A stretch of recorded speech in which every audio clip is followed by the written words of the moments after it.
that our last born child, Mehnaz Muhammad,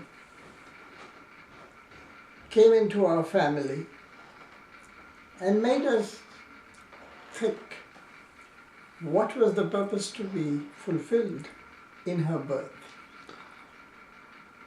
It has taken us several decades to eventually find our way to that purpose. Thanks to our firstborn child, Zeba, and her long sojourn in Gilgit, we were led to the proposal for establishing a center where handicapped children born in that remote area of Pakistan could be helped to achieve more meaningful lives.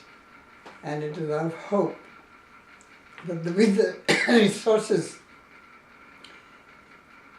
with which we have been blessed, excuse me, including the generous support of friends and relatives and the unstinting work of a group of selfless people in Gilgit itself, that we could develop an institution that would support a program for the education of handicapped children, and beyond that, an institution that could become a charity in perpetuity that would fulfill the purposes for which Mehnaz Fatima came into our lives.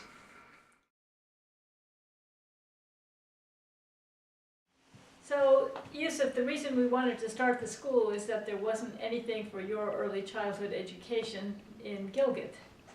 So your grandmother said to me when you were 16 months old and we were visiting Washington, "What are you doing for Yusuf's early childhood education?" And I said, "There isn't anything in Gilgit." And she said, "Don't be lazy. All your aunts have trained in Montessori and help run the Pakistan Montessori Association, and we'll help you financially. So find some young women who want to train and start a Montessori." And that's exactly what we did, so that you and your friends would have something to learn from and a place to go to school starting when you were 2. Well, we have 2 kinds of volunteer workers. We had volunteers who were local to Gilgit, who were on the board of the school, because we made a non-profit organization the year after we started the school. And we've had volunteer workers from all different communities, faith communities in Gilgit, with all different specialties, and they help run this. They actually govern the school and all the programs. So that's one kind of volunteer. The second kind of volunteer is mainly young people who have come from other countries like the UK, the US, and other parts of Pakistan to come and help us at the school.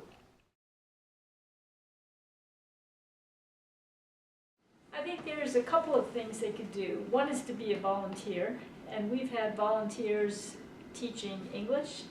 We've had people helping to do speech-language therapy, physical therapy, occupational therapy.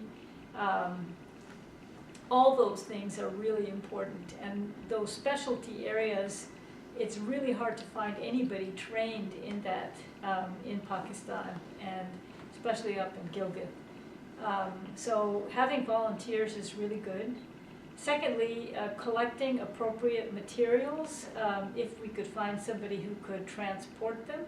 And third, money is really good to support our children with disabilities, because we have a staff that works with children with disabilities, and we're always doing fundraising for this because it's a charitable thing supported entirely by friends and family.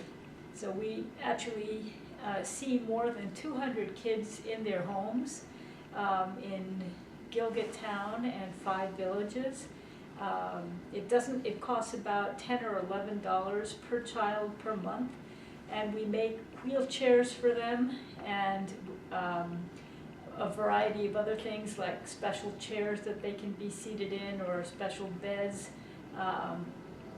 other things that they need. We make all of those locally, toys they can play with, and all of that takes funds, and that's been an entirely charitable